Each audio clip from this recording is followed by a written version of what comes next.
Bismillahirrahmanirrahim. Assalamualaikum warahmatullahi wabarakatuh. Alhamdulillah, alhamdulillahilladzi an'amana bi nikmatil iman wal islam.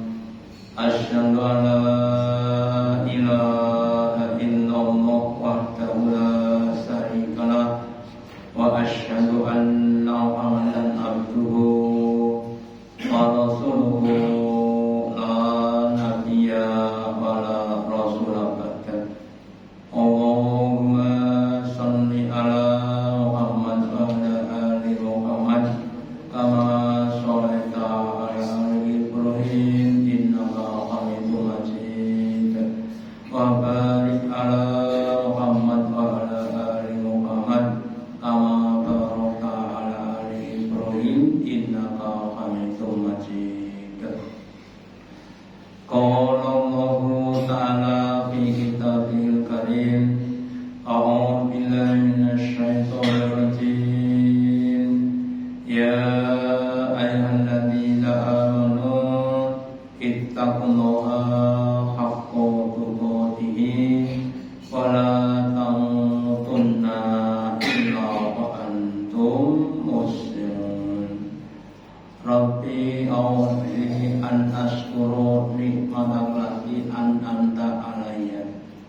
Bapak Ibu hadirin yang dirahmati Allah Ta'ala, yang pertama dan utama, marilah kita selalu meningkatkan, menambah kesyukuran kita, keimanan dan ketakwaan kita kepada Allah Ta'ala, karena hanya dengan kesyukuran Allah akan menambah nikmatnya kepada kita.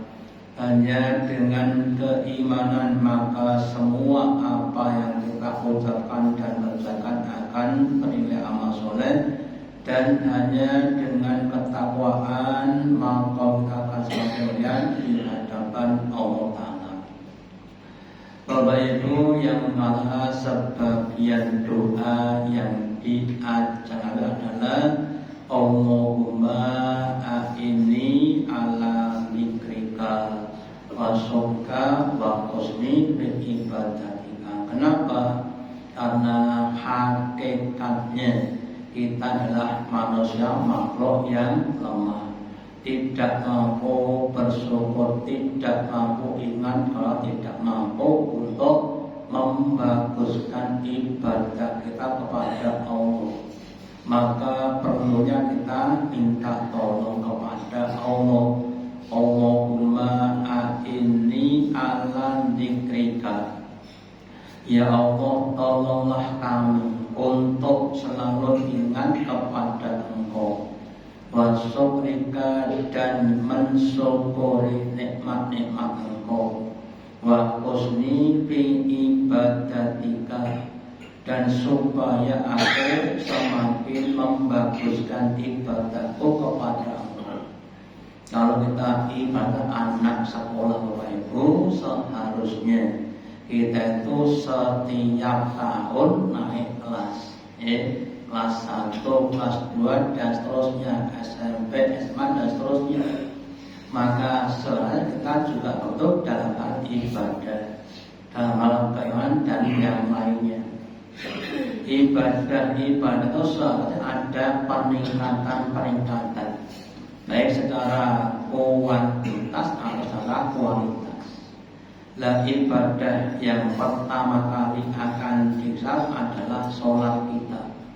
Nabi sabdakan awwalu ma yuhasabu di dalam yaumil sholat.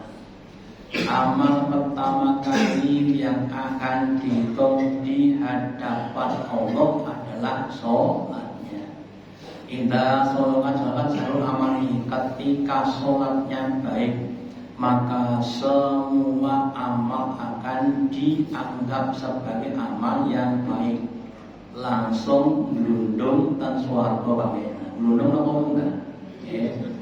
Tetapi fa'indah fasad, jika sholatnya fasad, rusak, tidak baik, maka pada maka semua amal akan jadi rusak. Makanya kita semuanya harus berusaha untuk mentahsinkan sholat kita.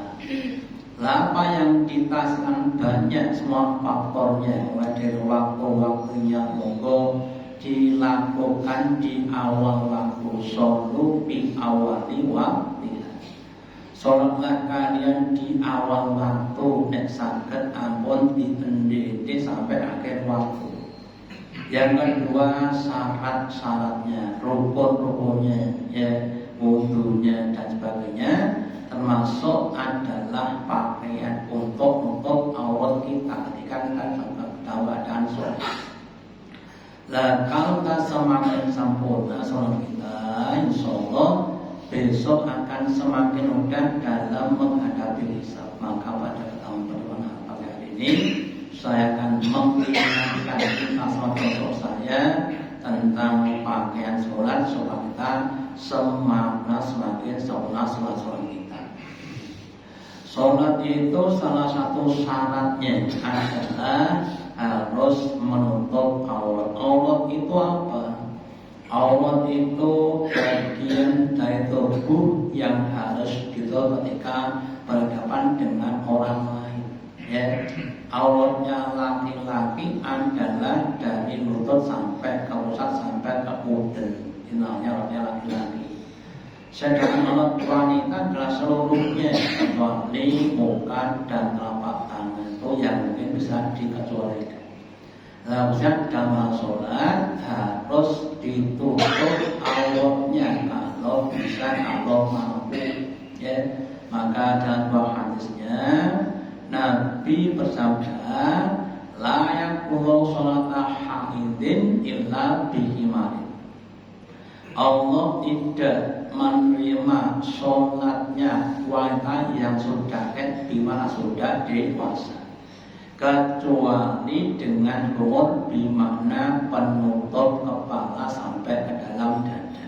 Ya, jadi Bapak Ibu, namanya ibu-ibu kalau sudah usia balik, ya, sudah satu, maka harus menutup aurat ketika dalam Quran dan yang lainnya, kecuali kalau memang tidak perlu untuk ditutup. Kalau kita mandi, kita aurat ditutup loh, ya. Mandi kok ditutup auratnya, ya kangelan, gitu. Jadi kita semua usahakan untuk aurat kita, ya. Kemudian yang berikutnya, perintah untuk menggunakan pakaian yang ketika datang atau sholat di masjid-masjid. Di dalam surat Al-A'raf surat yang ke-7 ayat yang ke-31 Allah berfirman, ya bani Adam, wahai anak turun Adam, wahai di mana orang-orang yang beriman, khudhu zinatakum inda kulli masjidin. Gunakanlah zina. Zina itu artinya adalah perhiasan. Maksudnya adalah pakaian yang baik. Gunakanlah pakaian yang baik yang kau punya inda kulli masjidin, ketika kamu datang ke masjid untuk satu untuk yang lainnya. Kalau kita cermati memang Bapak Ibu, setiap orang punya pakaian yang berbeda-beda. Ya, tadi kalau kita lihat pada zaman sekarang, beda dengan tahun 70-an. Tahun 70-an itu yang apunten, orang tidak banyak punya pakaian. Nepong lanang, nekahil anak, cipta kolor dan lain sebagainya. Ya, dan kita sekarang sudah semakin makmur. Pakaian sudah semakin banyak. Ya, mungkin kalau kita sekarang sini, ya, mungkin pakaian lebih dari 10 biji pakaian mungkin lah. Ya. Lah kemudian pakaian kita pilih mana yang paling baik itu untuk ke masjid. Ya. Kemudian yang adalah buat guru atau selingkuh. Makanlah kamu, minumlah kamu, tapi wala tusmu, kamu jangan berlebih-lebihan. Kalau pas mangan, ya makan Bapak Ibu, lauknya lengkap, enak, terus pun blegetan, terus no mandek Bapak Ibu. Terus apa mana kira-kira? Teori ini mandek, prakteknya terus. Ya, maka kita harus buatkan terus nipu, jangan berlebihan. Kenapa innahu lagi bukan auto tidaklah dengan orang-orang yang berlebihan. Jadi kembali pada ini, monggo termasuk saya, usahakan kita gunakan pakaian yang kita punya.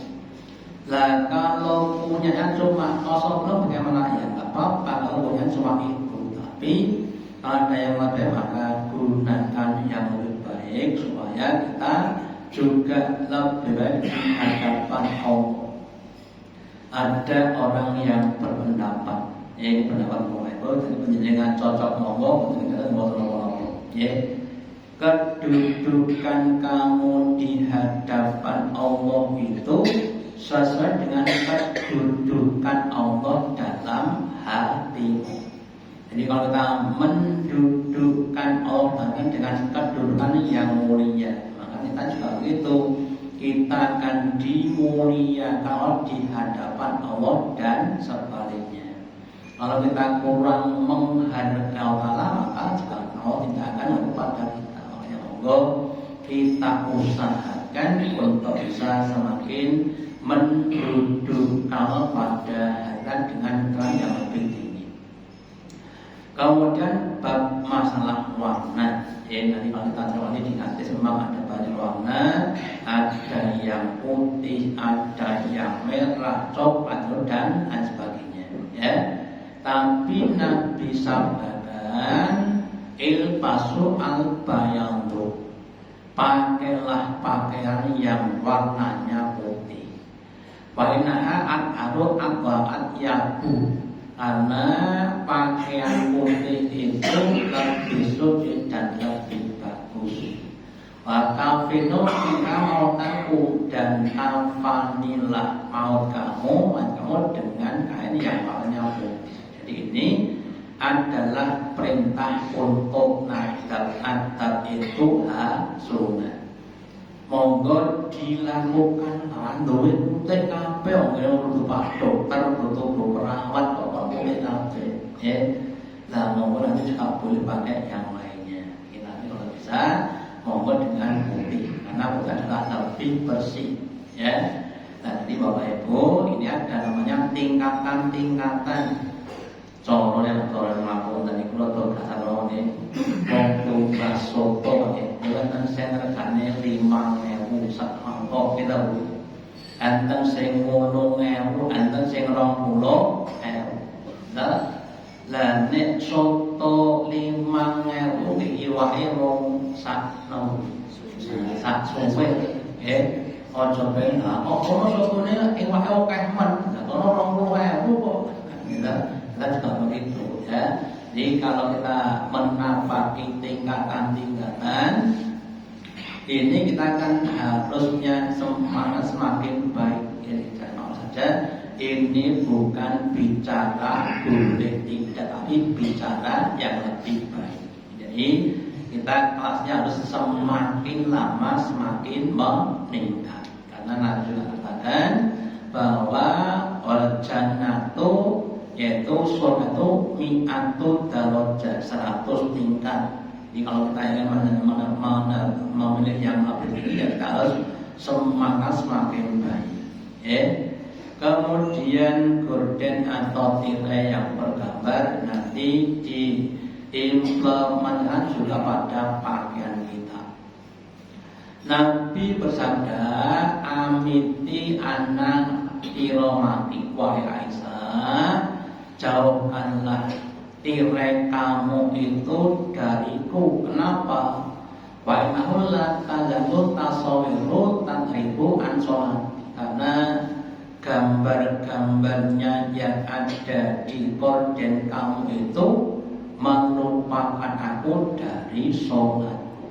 Bapak Ibu, terutama ibu-ibu yang pangapunten, monggo kalau kita tinggal di masjid, kalau bisa gunakan rokok warna yang tidak bergambar, supaya nanti jangan pangapunten, memang kadang-kadang terus saya kadang-kadang sok-sok mikir gambar, Nah, termasuk juga bapak-bapak yang mungkin belakangnya, punggungnya, gambarnya atau tulisannya monggo untuk dihindari, ya. Dan dua ini mungkin kok, yang ngapun dan ya nekat mengenai kotor itu ngapun dan makin mengandikan kali pulau insyaallah dosa ini di konsekuen, ya. Ini pun diatur ini monggo diagem batas semakin baik. Ya, jadi sekali lagi bukan bicara boleh tidak, tapi bicara yang lebih baik. Ya, monggo untuk diterapkan. Lajeng malaikat itu tidak akan rumah yang ada gambar atau patungnya. Ini memang ada banyak pendapat tentang masalah gambar. Nabi sabdakan bahwa la tadkhul malaikatu baitan fihi suwaru. Malaikat itu tidak akan masuk ke suatu rumah yang tidak ada surat atau gambar. Jadi ini akan berarti ada setidaknya 3 pendapat. Pendapat yang paling keras, ya, itu yang namanya gambar ya ada 2 dimensi atau ada 3 dimensi. Yang dimaksud gambarnya adalah gambar makhluk hidup, binatang, manusia dan sebagainya. Itu untuk yang pertama. Yang tengah-tengah yang dimaksud adalah yang 3 dimensi, apung. Ya, kalau gambar tidak masalah. Itu pendapat yang tengah-tengah. Pendapat yang paling lunak, ya, 3 dimensi nggak apa-apa. Kalau itu untuk mainan anak-anak. Kenapa? Karena saya juga punya boneka kecil. Ya, jadi kalau anak-anak kita punya bukannya ya sosok enten kucing-kucingan atau dan yang terbuat dari mungkin kaos dan sebagainya. Kalau itu untuk bermain nggak masalah. Ya, makanya bapak itu kalau bisa lagi tingkatan kita harus kita tingkatkan yang lebih baik dan dimajukan tadi. Kalau kita implement dalam pakaian kita, kalau bisa ya jangan pakai pakaian yang bergambar atau bahkan gaunnya makhluk hidup, ya, untuk menjaga kekhusyukan kita. Kemudian larangan menggunakan pakaian yang tipis, ya. Sahabat atau sahabat Nabi ada namanya Asma. Asma adiknya Aisyah. Aisyah adalah karonya Nabi, itu sebagai adik iparnya. Ketika Asma itu datang dari Mekah ke Madinah, kemudian menjumpai Nabi. Kemudian Asma itu menggunakan pakaian yang tembus pandang, pakaian yang tipis. Terus Nabi bersama dengan dia, Asma, innal mar'ata idza balagot al-mahil. Sesungguhnya perempuan yang sudah sampai akhir balik, ya sudah apa? Menstruasi, lantas tasluk an yura minha. Tidak baik kalau dilihat kecuali hada wa hada. Kecuali ini dan kemudian Nabi berjalan dengan wajah dan telapak tangan. Jadi Bapak Ibu, kalau bisa ya tahu itu kemudian berusaha menutup auratnya kecuali wajah dan telapak tangannya. Ya, karena sekali lagi ya namanya wanita kan namanya perhiasan. Ya. Jadi kalau kita cermati Bapak Ibu, itu sebagian penyebabnya ya karena tadi ya berusaha untuk membuka Allah di langkah untuk sekali lagi dalam rangka untuk membaguskan iman dan takwa kita, usahakan untuk yang lebih baik. Sekali lagi Bapak Ibu, memang satu bertingkat-tingkat. Bisa dikatakan surga itu juga bertingkat-tingkat. Ya. Ada yang tingkat 50, ada yang tingkat 70. Kita kemudian untuk menampaki tangga-tangga tadi. Ya, contohnya saya ya. Dulu ketika masih kecil, masih ngaji di tempatnya Mbak Anden, ya. Itu ketika ngaji kan ya tidak pakai celana panjang, menurut celana pendek. Ngaji harus celana pendek, soalnya pakai celana pendek. kemudian semakin besar ya, sholatnya sing penting madhep ulun ya, Allahu Akbar, enggak memperhatikan rukuk sujudnya, kemudian kita belajar terus bagaimana semakin baik. Makanya lagi harus berproses untuk menjadi yang lebih baik ya. Nah, bagaimana kalau sholat kita ketika meninggal dunia, kita berada pada puncak-puncak amal kebaikan ya. Corone wit-witan atau buah itu mulai dari bunga kemudian pada kemudian berkembang sampai pada titik puncak ya. Terus Nabi juga bersabda bahwa sebagian dari ahli neraka, yaitu maaf saja wanita yang tidak melihat pada auratnya. Kalian kita semuanya, terutama ibu-ibu, monggo berusaha untuk auratnya. Ya, dan semoga nanti kita semuanya diberi kelonggaran hati. Karena Bapak itu menonton, kalau seseorang itu belum diberi petunjuk itu memang tidak mudah. Makanya di depan tadi saya katakan pentingnya kita mendoa Allahumma a'inni ala dzikrika wa syukrika wa husni ibadatika. Kalau belum diberi kekuatan untuk zikir itu ya kita itu juga tidak mudah. Contohnya ya, ketika kita sholat ya, ingat kita dan tidak ingatnya itu kira-kira banyak mana Bapak? Dari takbir sampai salam ini sholat karena di rumah ada ya, apalagi di luar sholat yang pentingnya untuk minta tolong. Kita kadang-kadang juga kurang bisa bersyukur, utamanya nikmat-nikmat yang lebih abadi. Contoh sehat kita dan sakit kita kira-kira banyak mana ya. Sehatnya kan lorong kira-kira kata kunci. Tapi kadang-kadang kita lupa dengan nikmat kesehatan. Nah, karena sudah sakit seringnya. Bahkan Nabi sabdakan asyikatu tajul nikmat layak ilang wahid. Kesehatan itu adalah nikmatnya, mahkotanya nikmat, sayangnya tidak kenal bahwa itu seperti apa kecuali orang-orang yang sakit. Nek nembe sakit, nembe kroso nikmatnya sayangnya pas sehat, bukan kroso. Ya. Kemudian harus banyak-banyak bersyukur. Ya. Demikian tentang rezeki kita.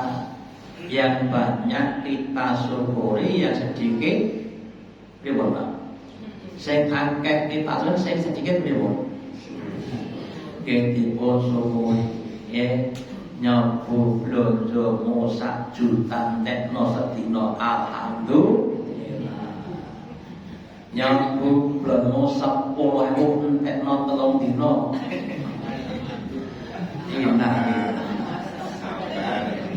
Sabar ini harus berlatih yang boleh, dan juga kadang harus berlatih.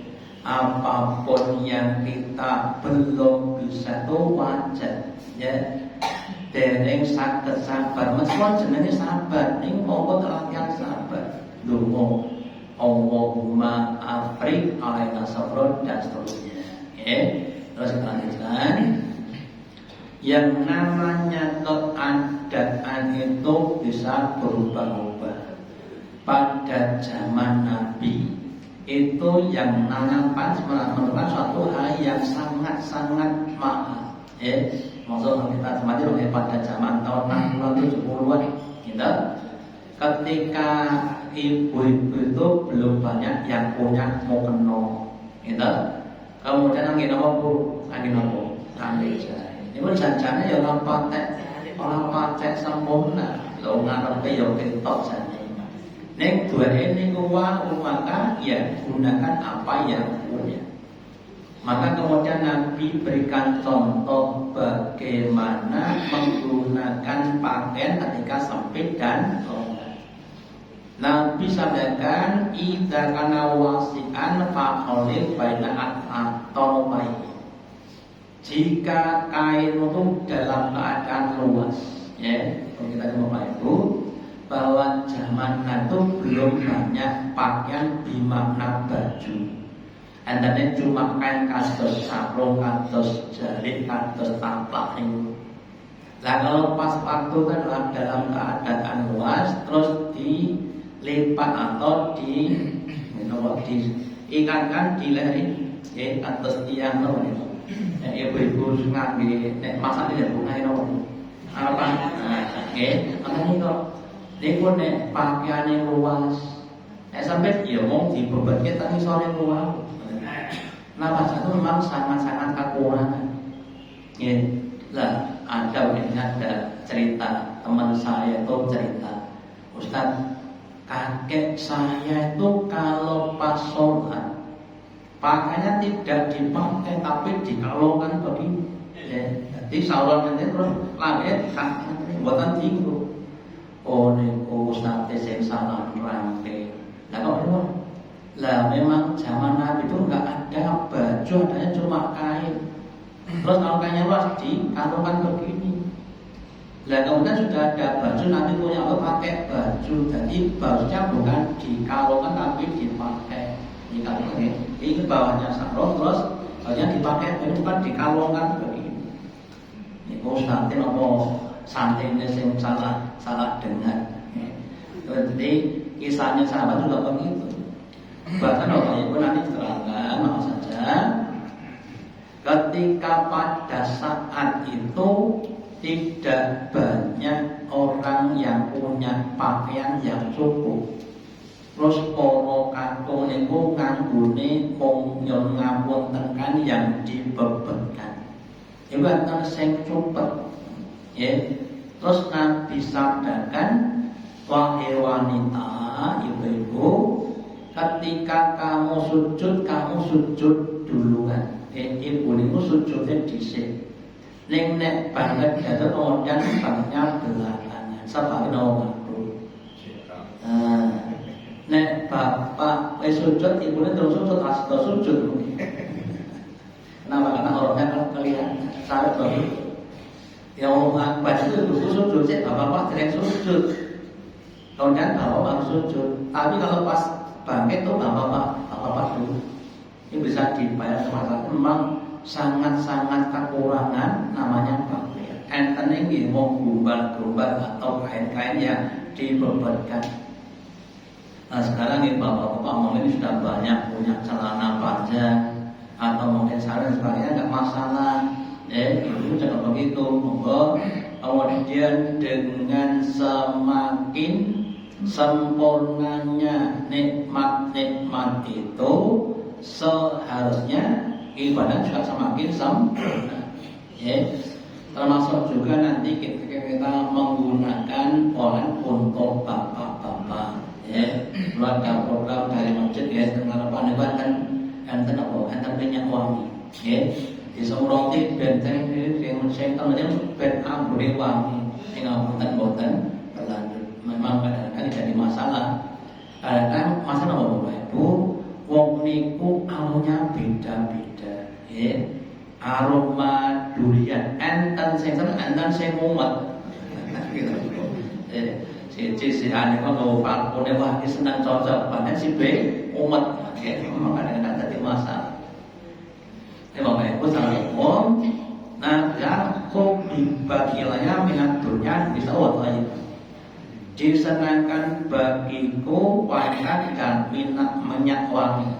Wajilah kurotu ini disolat, dan itu menjadikan ketenangan dalam sholat. Bulannya Bapak Ibu, kalau bisa termasuk saya, monggo diprogramkan bagi yang sudah mampu untuk bisa menggunakan minyak wangi ketika datang di masjid. Sekali lagi, sesuaikan dengan apa yang kita mampu. Nek boten mampu, kita boten nopo-nopo. Yang penting gunakan kita ketika sholat pakaian yang lebih baik supaya kita semuanya sholat kita diberi keistijabahan. menjadi amal utama yang besok bisa menyelamatkan kita di hadapan Allah. Nah, kita semuanya mohon maaf yang mungkin belum bisa menerima ini, saya doakan semoga Allah meluaskan hati kita, memberikan petunjuk hidup kita, sehingga kita bisa semakin meningkatkan ibadah baik pada maupun kualitas. Demikian yang dewasa sampaikan, semoga manfaatnya. Allahumma taqabbal minna innaka antas samiul alim wa tub alaina innaka antat tawwabur rahim. Dengan doa majelis, subhanallah wa bihamdika asyhadu an la ilaha illa anta astaghfiruka wa atubu ilaik. Wassalamualaikum.